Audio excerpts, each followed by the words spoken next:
then blah, it's all going to blurt out there, you know, the defense mechanisms and all that. Yeah, that was the topic.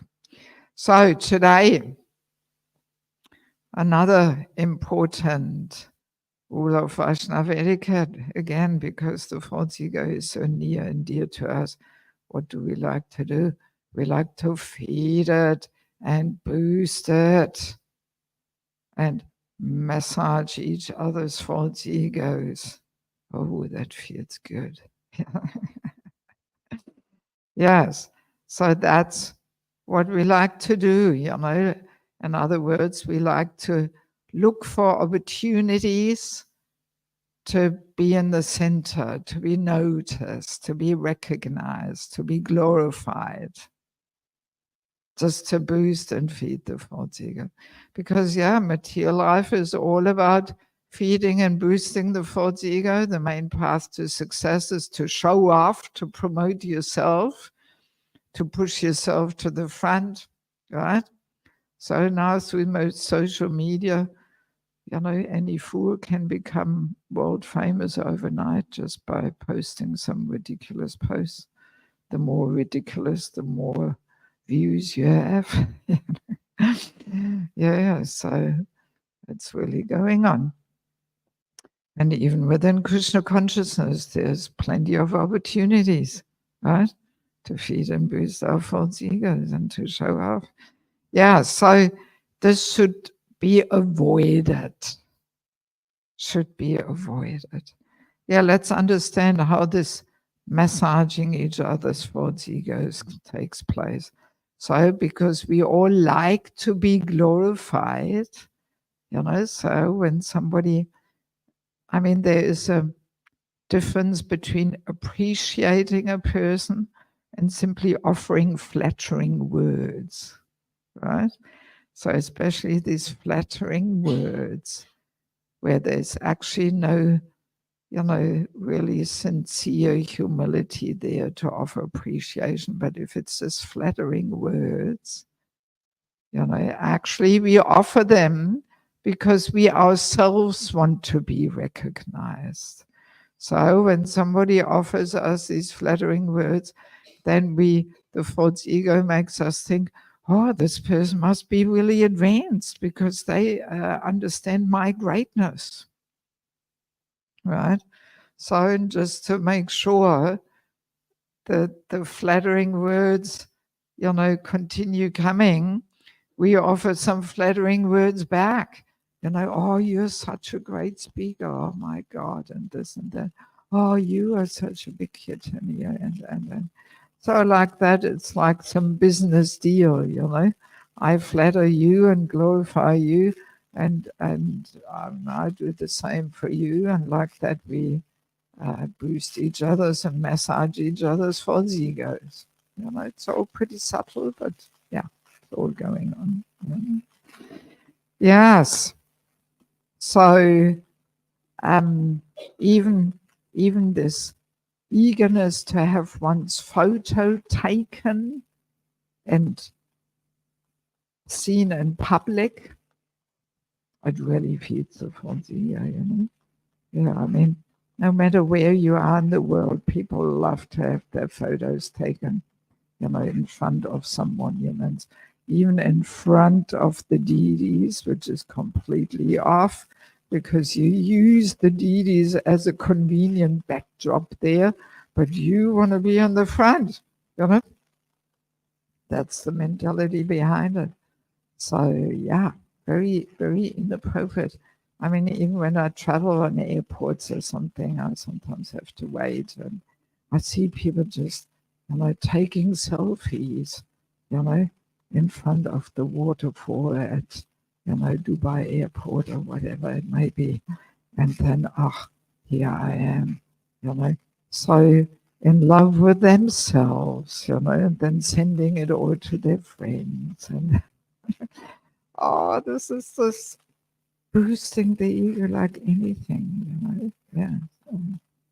There is a statement of Bhaktisiddhanta Saraswati Thakur where he actually says to his disciples he forbids them to post or to have pictures of him in public. And he says, while I'm in this world, you can't do this. Once I'm gone, then you can do, but not while I'm here. And then he says, this will feed my false ego. Of course, Bhaktisiddhanta doesn't have a false ego. But why does he say this? To instruct us. Yes. That having one's picture posted in public is doing something for the false ego. Yes, yes. And if I remember correctly, he even said that in regards to having a picture of him on the altar, that he didn't allow that. Yeah.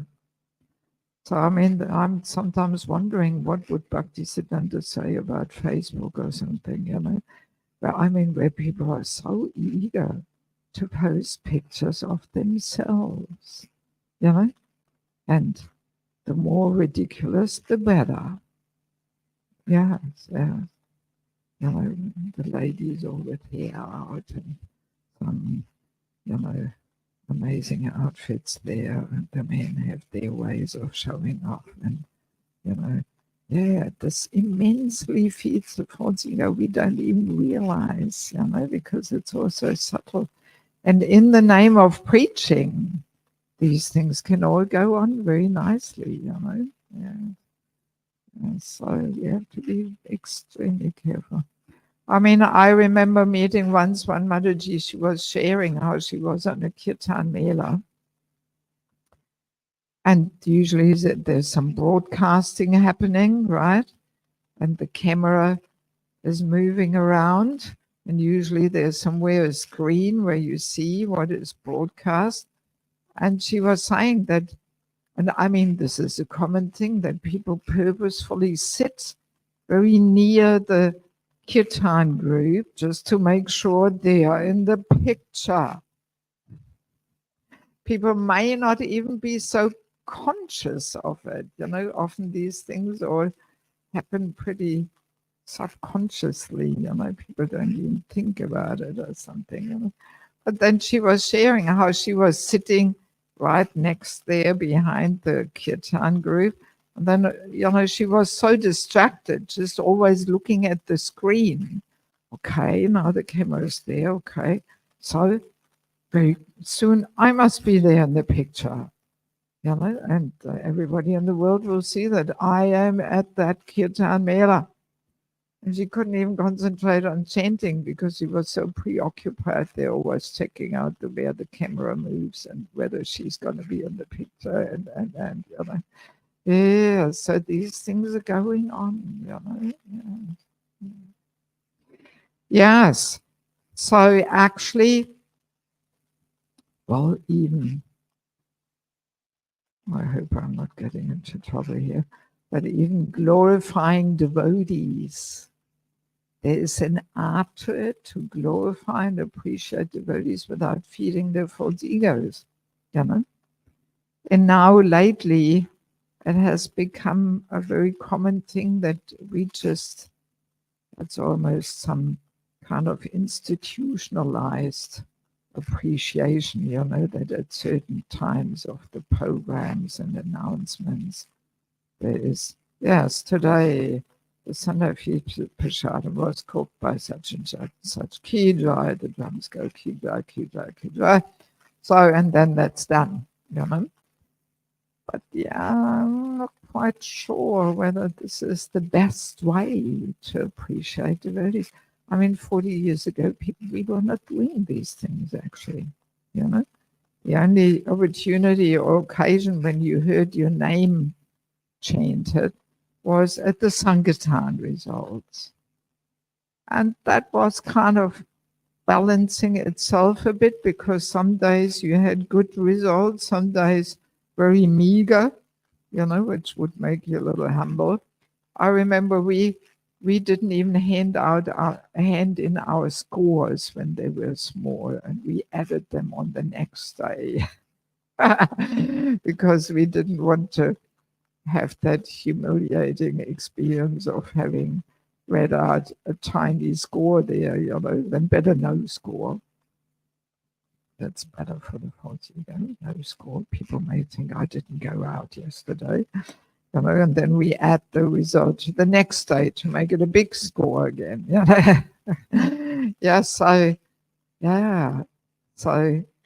And I mean, book distribution. I've been talking some time ago to some of the old book distribution heroes who are not around so much anymore.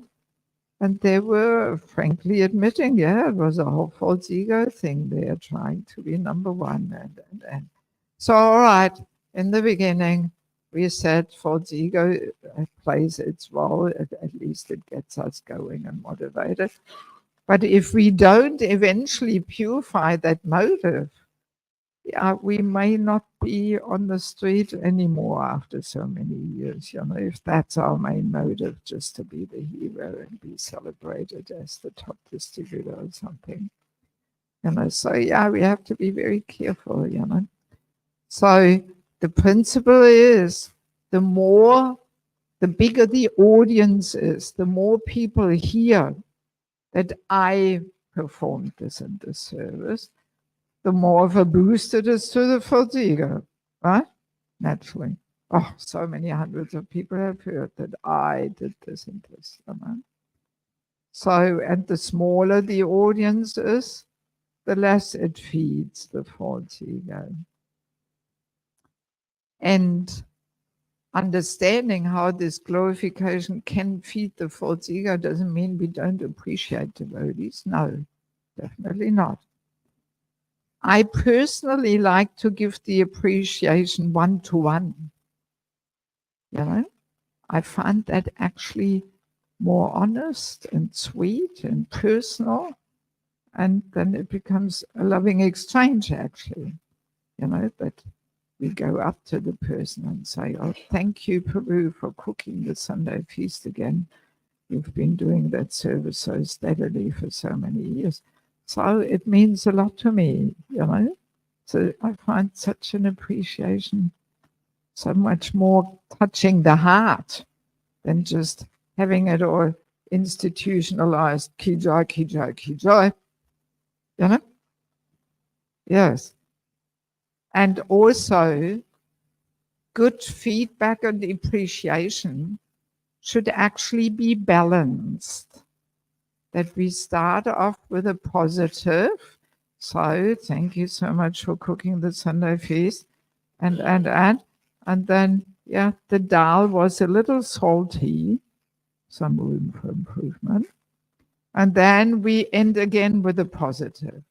But anyway, everybody enjoyed the sabji, and yes, and it means a lot to me, and please continue, and I really appreciate it, So that formula should actually be given, even in chastisement or correction also. We don't just pounce on people and get on their cases, but no, we should first appreciate them. So that sets an emotional frame, for the correction and the chastisement that the person feels. Yes, actually, I am appreciated here, So, and then we bring the correction. And then again, we close with a positive. So then that kind of feedback will be most likely nicely accepted, So in the positive as well in the negative feedback, you should balance it with that sandwich formula, positive, negative, positive, Yes, that is, valuable feedback.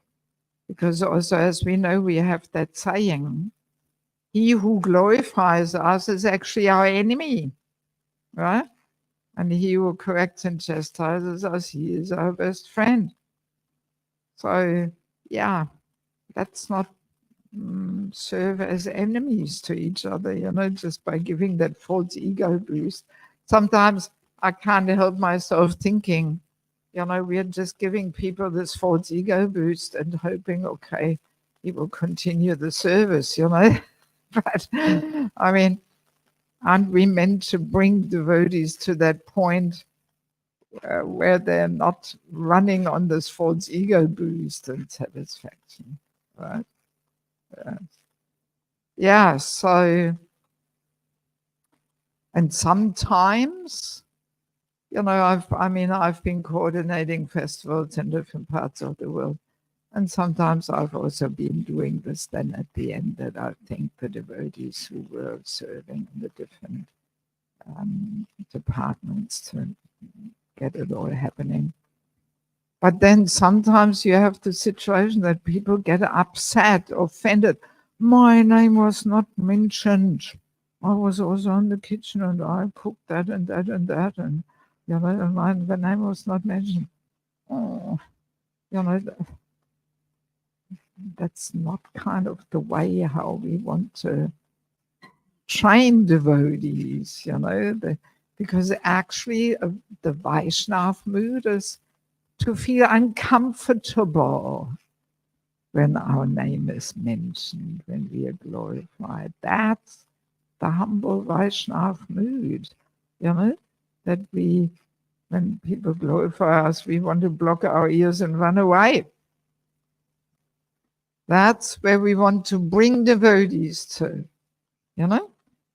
But I can't help myself feeling with our common practices, we may take a long time to bring devotees to that point, you know.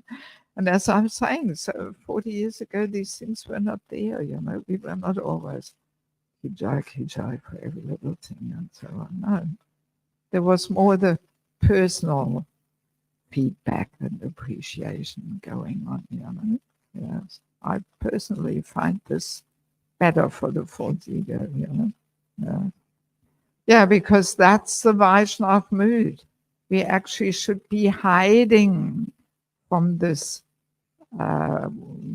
glorification and being recognized and all this, you know. Yes, we should feel uncomfortable, you know, thinking, oh, if they would know what's really happening in my heart, you know, and you know, and we have the nice story in Chaitanya Charitamrita with Madhavendra Puri, right, where the Lord is hiding him a pot of kheer, and Madhavendra Puri is, oh my God, I better run off, you know, somewhere else, because if people hear this, then they will all talk about it and glorify me and. But then, even though he runs away, already there the news have reached it. So, all right, you know, a Vaishnava can't escape being appreciated and recognized and so on, you know. But yeah, the mood is to try and avoid it and not to try and seek it, right? Yeah, that's the mood. So we also have, again, rules of Vaishnava etiquette, which are meant to help us in this attempt, you know, not to put ourselves in the limelight and this and that, you know. So let me ask you, let's be a little interactive here. Can you think of a Vaishnava etiquette rule which helps us to promote that mood of rather being, you know, more in the background and unnoticed and so on? Yes. Vaishnava etiquette rule. Being meek and humble, this is just the general quality, but what rule of Vaishnava etiquette helps us to cultivate that?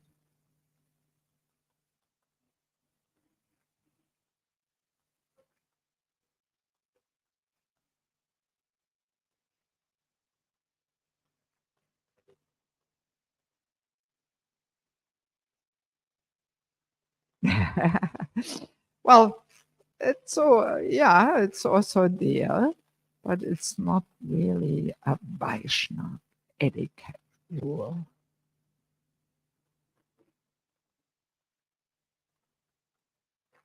Yes, can also be done pretty mechanically, and because we do it every morning. Okay, once a couple of weeks. What else? Okay.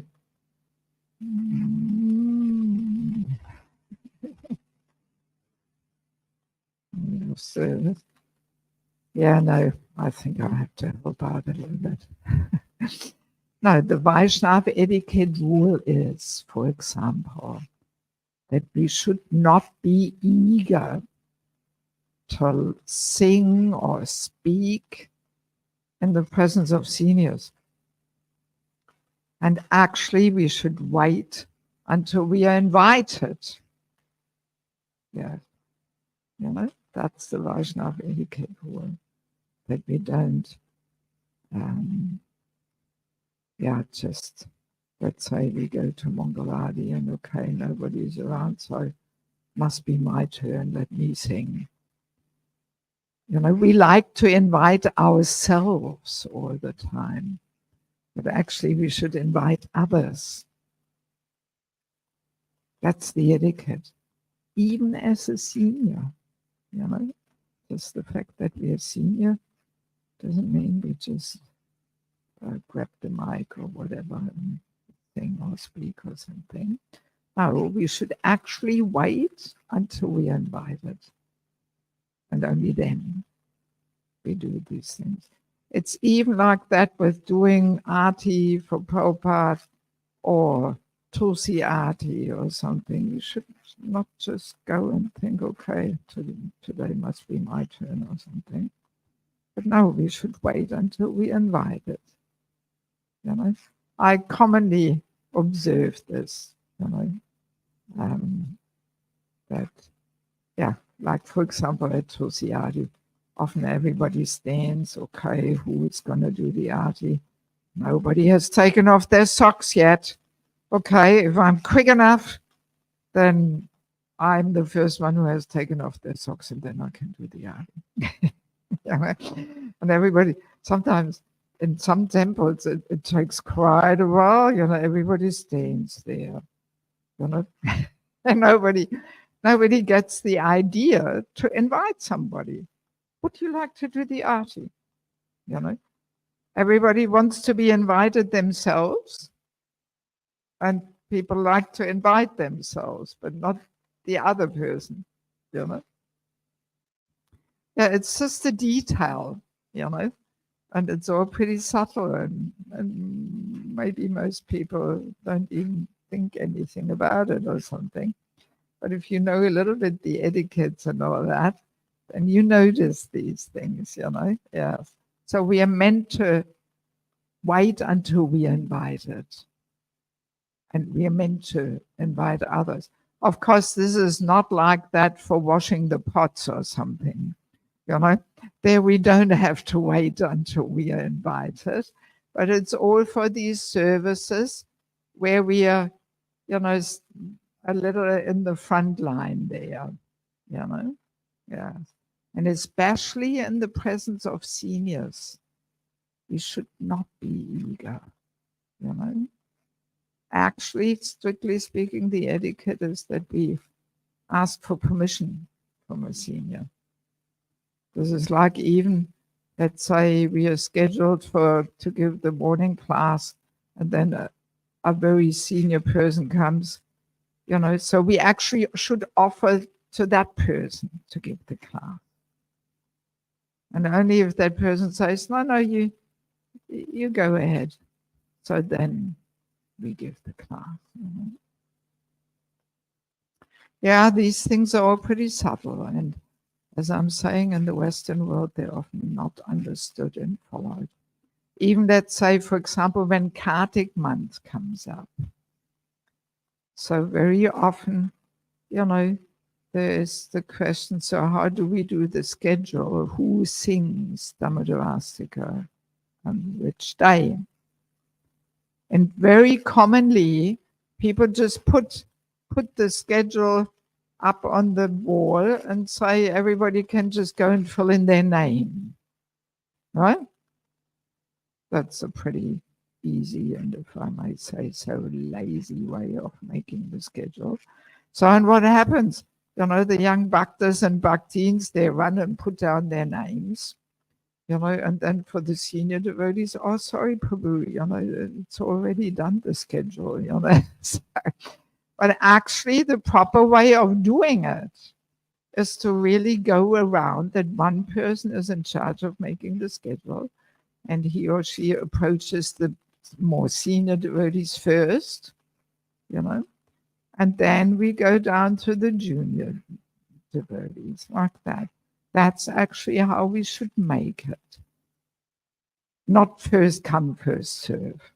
Everybody running and taking the best spots, the weekends and this and that, And yeah, I mean, in one place I once discussed this, and then they were sharing. It was a big community. And they were sharing that, yeah, the schedule was exactly made like this. Everybody put down their name. And then one mother rang and said, I want my daughter to sing the Dhamarastika, and then the devotee said, I'm sorry, Mataji, the schedule is already made. Who is your authority? I want to speak to them. I want my daughter. Oh my God, where are we? Yes, this is just so inappropriate, my God. Or then a similar story, one Mataji, doesn't matter whether it's Mataji or Prabhu, let's better say one young bhakta, was down for the schedule to sing Dhamarastika.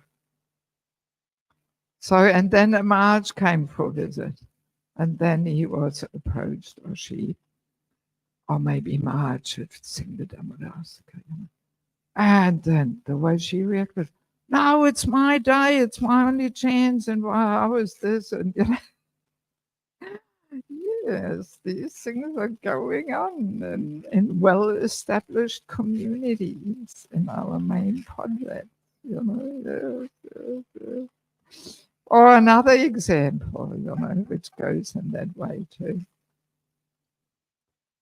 Yes.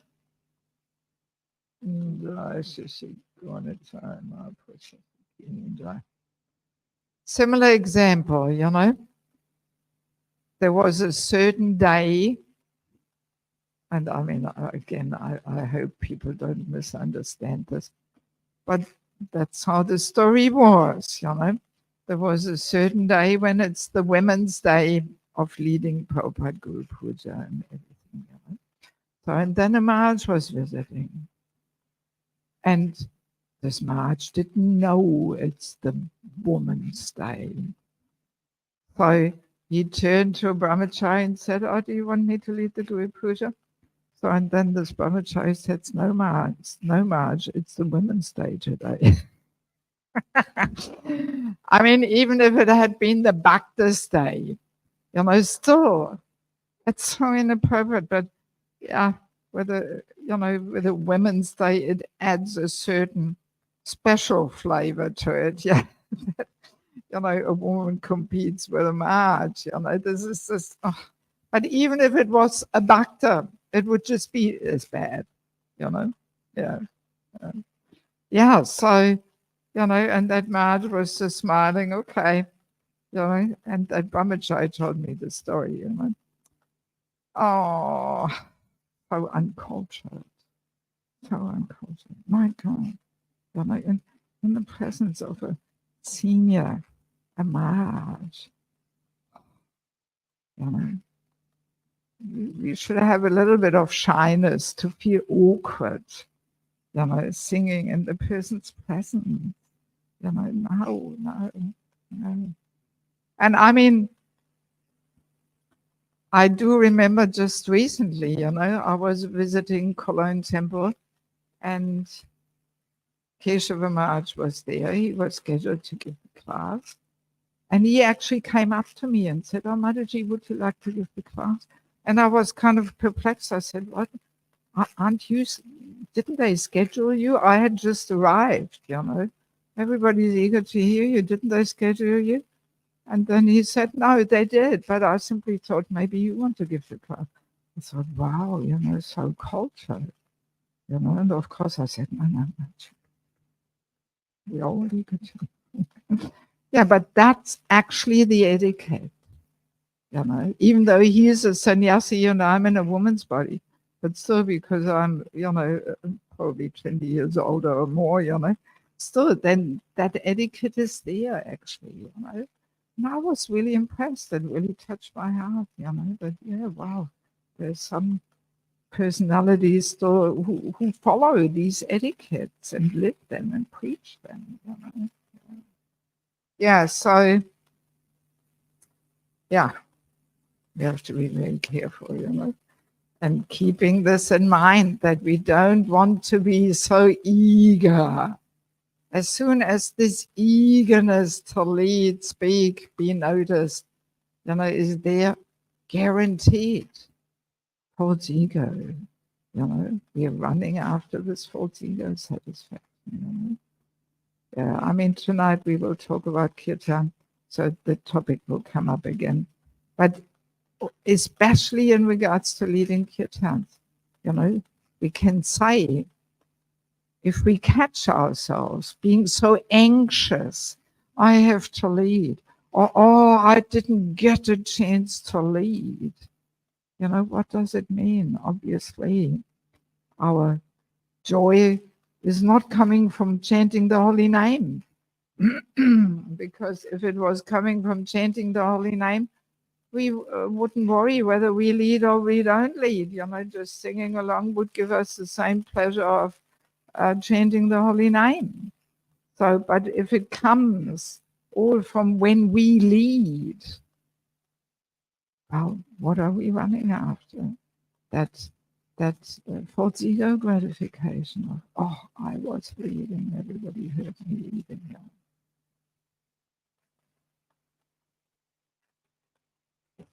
And there is this purport where Prabhupada says this amusing statement, where Prabhupada says, in the material world, even an ass enjoys his own sound vibration. Even the ass enjoys his own sound vibration. And then Prabhupada continues, but in the Vaikuntha planets, even the beautifully chirping birds like the cuckoos, the chakravaka, the peacock, they rather hear the glorification hummed by the bees. Even though the humming of the bees, well, it's not that amazingly fascinating or something. But the birds have that mood that actually my chirping is not so fantastic. I want to hear from the bees, how they glorify the Lord, So that's the mood in the spiritual world, So, and I think we have to admit that we all have a bit of this ass-like mood there in our hearts. We have this little ass who wants to be heard and noticed and recognized. And depending on our abilities, we find a chance for that. So, yeah, but Vaishnava etiquette is so arranged not to give the ass a chance. So, and that's why, we should not be so keen and eager. Yes. So that, of course, leads us to the topic of humility. And I've collected a few nice statements about humility. For example, here, Bhagavad Gita 13:8-12. There, Prabhupada says in the purport, humility means that one should not be anxious to have the satisfaction of being honored by others. Here we have it. The material conception of life makes us very eager to receive honor from others. But from the point of view of a man in perfect knowledge, who knows that he is not this body, anything, honor or dishonor, pertaining to this body is useless. You know? Yeah, so a person in knowledge knows, on it is on it's first of all, it's related to the temporary bodily situation at the moment of death, no importance. And a person who's humble is not at all eager for this honor from others, Yeah. So there we can try and assess ourselves where we stand, How do we respond when we hear our glories chanted? Do we all enjoy it and lap it up and finally they understand how much service I'm doing? Or do we feel, oh my God, I don't want to hear this, Yes. There's another one from Brihad Bhagavatamrita, Sanatana Swami.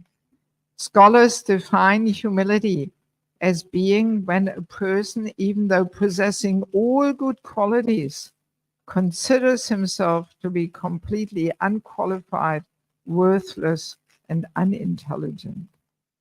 Therefore, by his words, activities, and intelligence, it's the duty of a sadhaka to conduct himself in such a way that he will become fixed in humility. An intelligent person should not do anything that is opposed to humility. Humility is a mature stage of prema. Wow, I thought it was part of it here. We have prema. So yeah, actual deep humility is a very elevated stage, But as it is nicely described, therefore we should conduct ourselves in such a way that we cultivate it, that we avoid any kind of action, words, that is opposed to humility, which is what we just discussed, being so eager and to bleed and be noticed. And so these are all ways of acting which is opposed to cultivating humility. And there is another couple of nice statements. It's from the Japa meditation book which Damodar Maharaj compiled. It says there, a person who is spiritually advanced, or let me first introduce that statement. Sometimes we hear that very advanced souls, they think themselves so low and fallen and materialistic, right? Bhaktivinoda Thakur talks about himself as being the materialist and that. So we may wonder, how is it that these elevated souls speak like that? Are they actually for real? Do they really feel like that? Or do they just say it? Or what's behind it? So now Damodar Maharaj explains this nicely.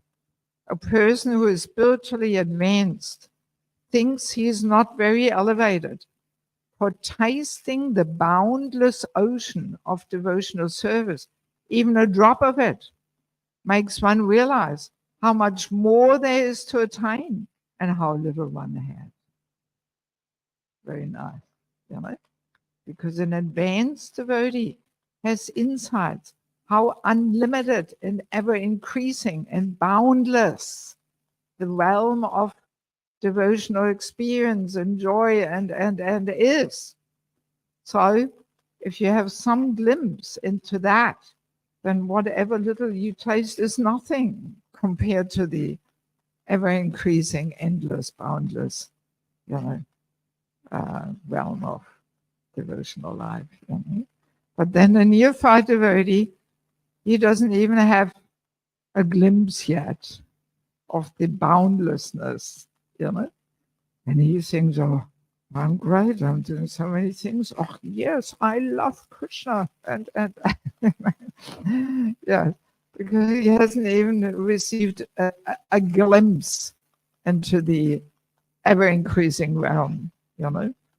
Once we have a glimpse of that, we will say, actually, I don't have any love for Krishna at all, you know, whatever little I have is nothing. And when will the day come when I really love Krishna, you know? But a neophyte will say, yeah, I love Krishna, you know. Yeah, so it's nicely explained. And then also another statement of Daniel Maharaj, because often the question comes up, how to feel humble? And he says it's simple. Introspect and be honest. Just look in our heart and be honest. You know, that hopefully will make us humble when we realize how much junk still is in the heart, you know, and how much we still have to uproot all different subtle anatas and gross anatas and whatever there may be. You know, so introspect and be honest, you know. And as you remember, this was also the third step of our steps of, you know, transforming unwanted patterns of behaviors, that we are introspective and we are honest and we reflect, you know. Yes. So, yeah, this humility is a really important thing to cultivate, you know. And yeah, and it means we don't want to be in the limelight and I want to be noticed and all this, you know. So yeah, we're happy to be in the background. And in the spiritual world, that's a mood that, you know, people, not people, the residents, they push each other forward, right? We were talking about it at the house program when we discussed envy, you know? That, yeah, it's described how the gopis, the Sakhis, they get more bliss pushing the others towards Krishna, assisting them to make all kinds of pleasurable and enjoyable arrangements for the Lord. That gives them more happiness than being there themselves, you know, pushing the others forward. That's what it means, servant of the servant. You know, we repeat these things often rather mindlessly, yes, being servant of the servant, das and that. But, you know, little do we deeper understand what it actually means, you know. So that's what it means, that we want the others to be noticed and receiving the credit and appreciation and all that. But we can imagine when our guru comes, you know, we are usually far away from that mood. We want to be up there in the front and that he notices us, how devoted we are, and you know, so yeah. So we've got a pretty long way to go. There's one more thing in regards to humility, which I like to share. Yeah, one thing we already mentioned yesterday, how if our opulences are not digested with humility, then easily they become toxic, right? You remember? Yeah. So that humility is like the digestive agent to digest our opulences and assets and all that. So, but then there's another nice thing which I copied in my verse book. It's actually Radha Swami writing in one of his little books. But the instruction comes from Ramanujacharya. And there is this analogy that a Vaishnava should be like salt. Like salt. So let's hear how a Vaishnava should be like salt. A Vaishnava is like salt. Although salt brings out the total flavor of a gourmet preparation more than any other part, it remains hidden, and we glorify every other ingredient but the salt, right? Let's imagine we have a nice sabji with big paneer pieces and so many things. So everybody will glorify the paneer, right? Nobody will say, Oh, the salt was so tasty in the sun. Nobody will glorify the salt. And yet, the salt is what brings out the total flavor the most, more than any other ingredient. But nobody will glorify the salt. Right? Similarly, a true devotee performs all kinds of services, even great things, but always prefers to remain hidden, not seeking credit or glory. So here we have it, that's where we have to bring our devotees, that they don't want to hear their names chanted there and all this, Also, the salt melts, giving up its individual identity to increase the taste of the whole offering. In the same way, the devotee is willing to sacrifice everything, even the recognition of their contribution, to make the best offering to Krishna. Although the salt melts, it doesn't merge. It still remains distinct. Likewise, the humble devotee has this unique offering to make in the service to Sri Krishna. Yeah, so I think this is really nice, nice thing to keep in the back of the mind, that we should be like salt, not running after this glorification and credit. And don't we all know what happens if the salt wants to be noticed? Too salty, right? Whole thing is spoiled. Oh, nice paneer, but too salty. So that's what happens when the salt wants to be noticed. Whole thing is boiled. So in the same way, when we want to be noticed, whole offering to the Lord is actually spoiled. It's contaminated, by this false eagerness to be noticed there, Yes. Yeah, so I really like that one. There is another thing which I just quickly want to mention before we ask if there's any questions. Yes, Prabhupada made a few statements about the poisonous effect of ambition, which is the false ego motivation, which is wanted to be noticed and recognized and all that. So there's one letter, 1970, where he says, these two things are always side by side, Maya and Krishna. Krishna is service and Maya is sense gratification. Our duty is therefore to be very, very careful. The poison is personal ambition.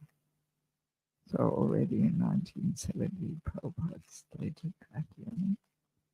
Yes, the poison is this personal ambition. Because again, it is not for the glorification, and pleasure of Krishna and the Vaishnavas and Guru Prabhupada, but for our own glorification, that we want to be noticed and recognized. And that's what poisons, false ego poisons everything.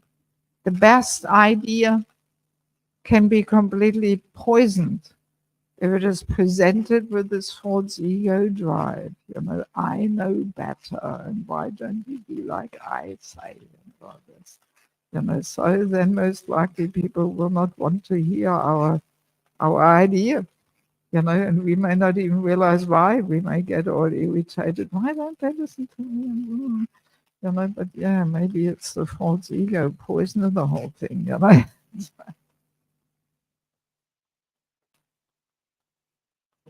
And then there's another statement in regards to ambition.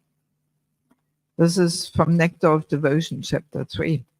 When I read this the first time more consciously many years ago, it really struck me actually. So listen to this.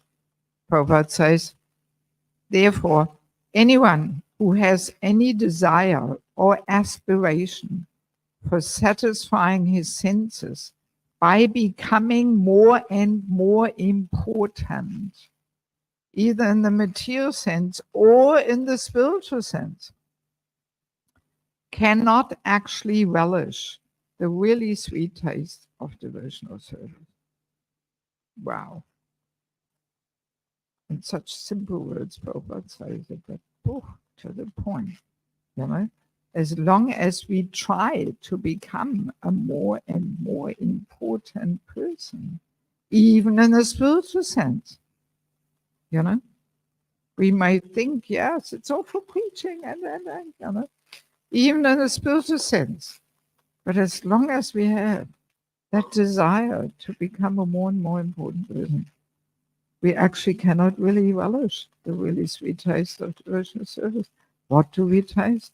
False ego satisfaction, nothing else. You know? So when I read this, I thought, my God, I really want to taste the real thing. You know? So I better give up this desire of becoming a more and more important person. Otherwise, what will I taste? You know, just the fake thing, just the false ego satisfaction. You know? And I mean, aren't we all try to become a more and more important person in our own little ways according to our capacity and you know, so I mean that's why we are here in the material world ultimately, you know. But yeah, so that statement really struck me, you know. Yes. So it's something to consider and remember, you know. Yes. Because again, at the moment of death, doesn't matter how important we are, you know, that's not going to save us. That's all insignificant, unimportant, you know. Curtain closes, show is over, you know. Yeah, so it's a serious thing. And again, in the name of Krishna consciousness, we can feed and boost the egos and run after the satisfaction of becoming a more and more important person, you know. And I guess that's why Rupa Goswami says the bhakti lata and the weeds, they look exactly the same, you know, especially from far away. You think, oh, that's so nice. He or she is preaching, doing this, doing that. You know, it looks like the real thing. So, but maybe it is all the false ego drive, trying to become a more and more important person, you know. And that's the weed. So that's why Rupa Goswami says we have to become an expert gardener, distinguishing what's the weed and what's the bhakti lata, you know. Yes, so subtle. And again, we need a mentor to help us. We may not be able to see, you know. We need somebody, a well-wishing friend who is more experienced, who can guide us and point it out.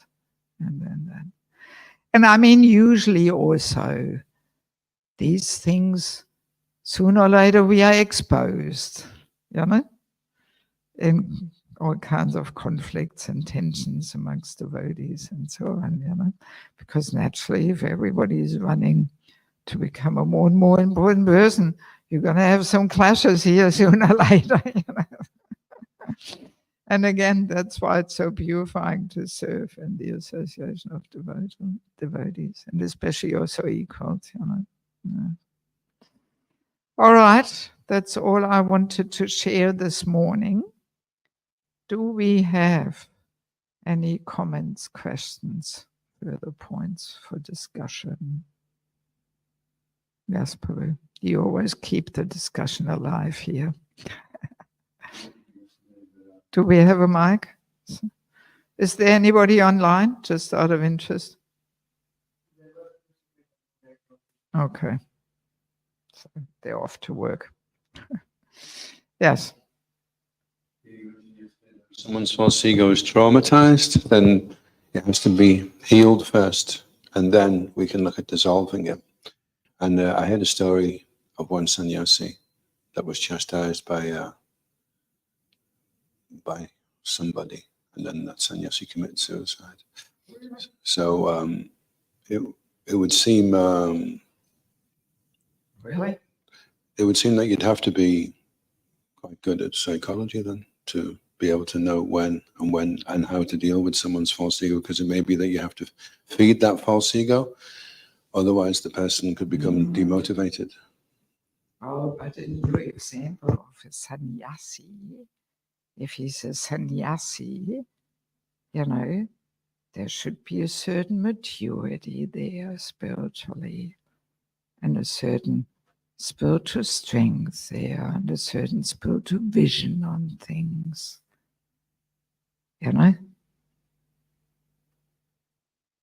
I mean, I don't know the story, and who knows, you know, sometimes we hear these statements in a bit of a distorted way.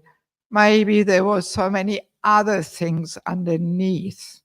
I mean, it's a little hard for me to really accept it in such, in such a version that, oh, he was chastised. The sannyasi was chastised and committed suicide.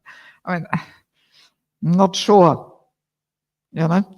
There may be so much more underneath which we don't know. Maybe he had tough time, you know, keeping his sannyas vows. Maybe he was doing all kinds of illicit things or whatever. We don't know. We don't know. You know, very often devotees find themselves in such situations where they have nobody to reveal their mind. I had a few brahmacharis coming to me, not here, but in other parts of the world, even in India. You know, we went there in some dead-end situation there, and they have nobody to reveal their minds. Yes, yes. And there has also been brahmacharis who committed suicide in Mayapur not so long ago. I actually knew that devotee, and most likely there was some kind of things behind that, you know, that, yeah, they had some problems maintaining their ashram, you know. All these things what we can see on internet now, videos which we shouldn't watch, it's all easily available there now. And yeah, I mean, I dare say, it's just my speculation, but that there is something more than that underneath, you know.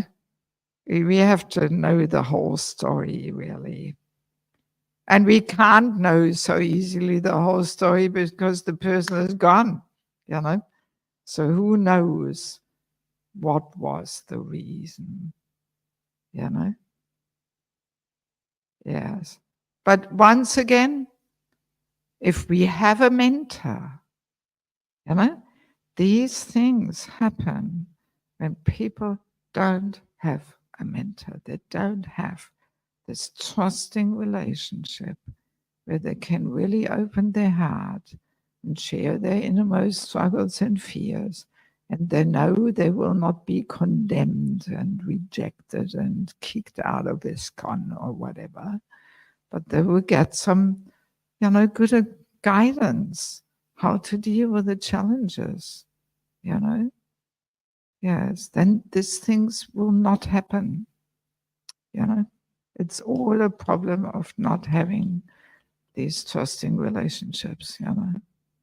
Yes, that's the root problem.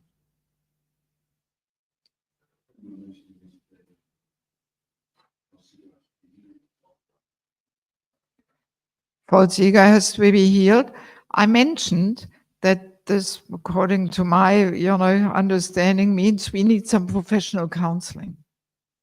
Yes, you know, after some heavy, abusive, traumatizing experience, you know, we were saying in regards to women being abused, sometimes, when a woman hears, oh, she should be submissive to a man, that completely triggers her because all these nightmares come up and they just can't deal with such statements. you know. Yes. So that means that person needs some professional counseling. There is all kinds of stuff which is not digested. And we can't go with this undigested luggage to Goloka Vrindavan, you know. So, and it may require some professional help, you know. So I have sent so many people to professionals because I come to my limits. I'm not a professional, you know. So, and if people have a counselor or mentor, I mean a mentor now, then that mentor should recognize this, that this person needs some more professional help. I cannot help that person. Yes. Yes. And then when there is, you know, all these traumas are digested and you know, we can let go of this, meaning, yeah, also that includes that the false ego is put back into place again, you know, and there's some kind of a self-acceptance and self-respect and self-esteem there, you know, even though it may be based on the false ego, but anyway. So, and then we can try and dissolve the false ego, you know, but in that shattered condition, I don't think it's the right thing then, you know, because every time a person hears, oh, I have to be humble, I have to be tolerant, the term tolerance may be a loaded term for such a person, you know. So, I mean, how can they, you know, apply and cultivate these qualities with that kind of you know, being triggered there, you know. So that's what I meant. People need some professional help, you know. Maybe that sannyasi was in a similar situation, you know. But I dare say, if a brahmachari or sannyasi commits suicide, very often there's something else underneath, you know. Yeah.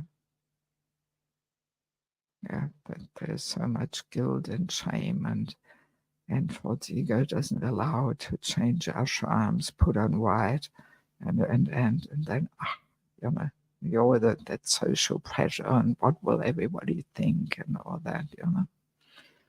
Yes. Anything else? Yes, Pooh.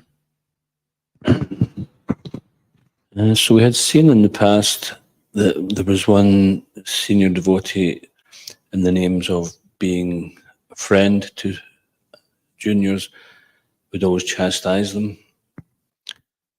He was chastising, or what? Always chastising and correcting, to the point where the devotees would just lose, what do you say, enthusiasm, they'd lose self-confidence, etc. But at the same Yes. time, out with their earshot, he would glorify them, but they would never hear that.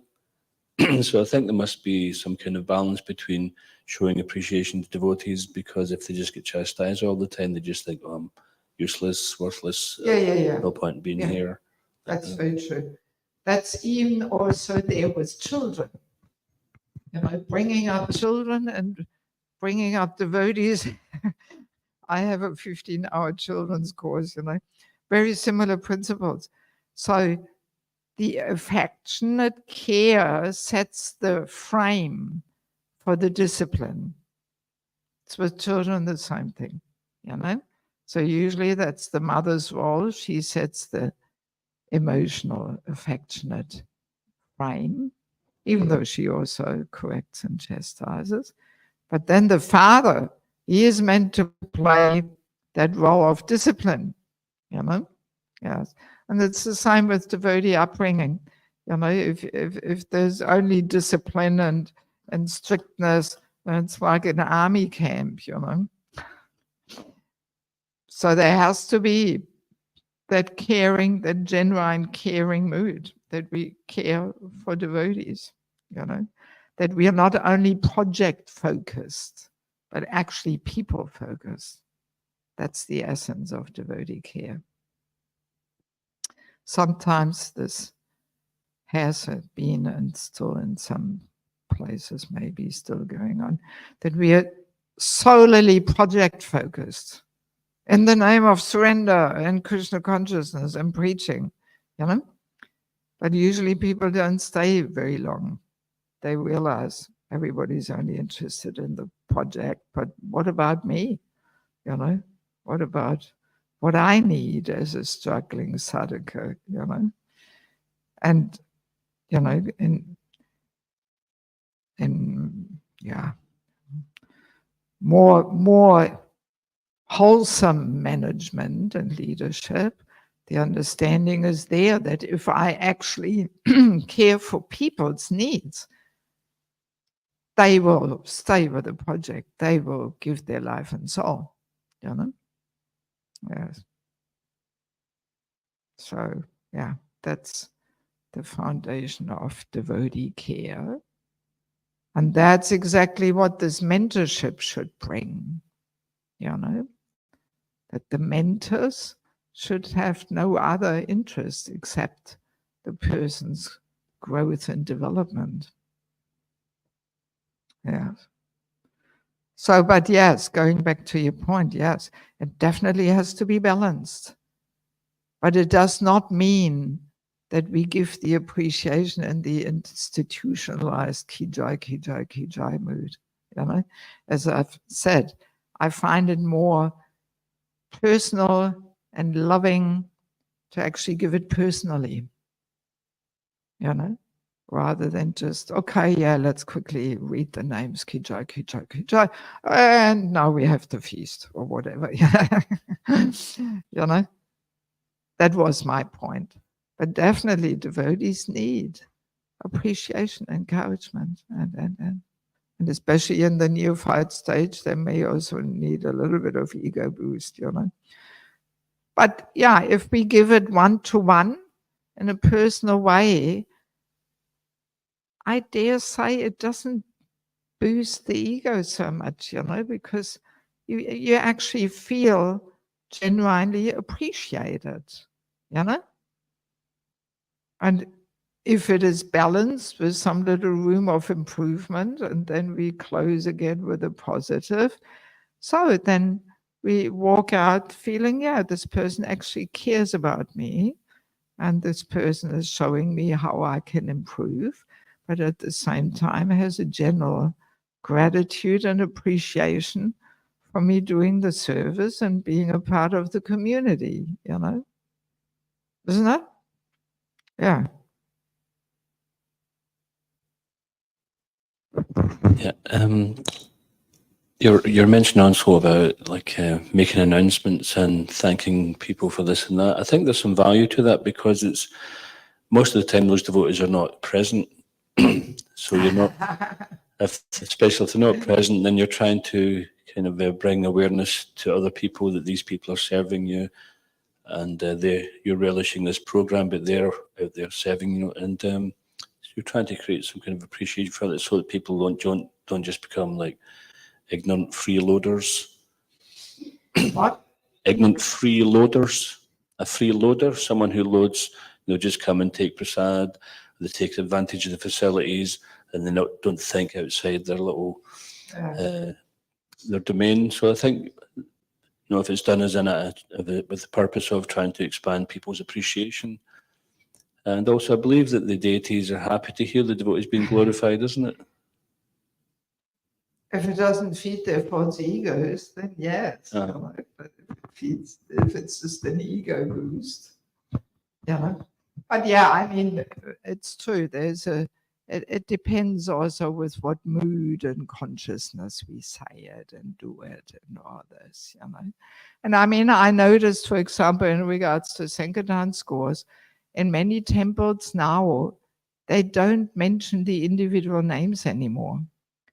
They just, say that Sankirtan group, they may have different groups or something, or they just read the total, how many books were distributed, that it's more team effort rather than, oh, I'm the best, So, I mean, I think this is also a nice shift, you know. Or you can mention the names of who went out and simply read the total without mentioning, you know. Just, yeah, because it's the whole ego thing there, you know. So it's a fine line, you know, it's a fine line between encouraging people, but with the least ego boost, you know. Yeah. And at least we should be mindful of it and aware that, you know, our fanfare there, yeah, may not be so helpful to actually cultivate the Vaishnav mood of not wanting to be recognized, you know. That's the whole point, that we want to become like the salt, you know. And I dare say it's our duty to bring people there, you know, isn't it? I mean, that's the goal, that we help devotees and train them in that mood with that goal, and not just giving them the ego boost, hoping they will do it again.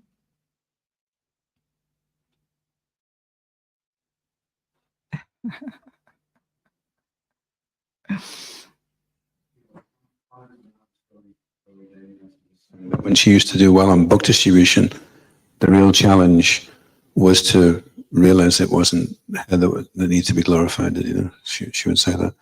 But I wanted to ask a question about kirtan. You were saying that it can have, if the person leading is not doing it in the appropriate mood, then is that kirtan a toxic?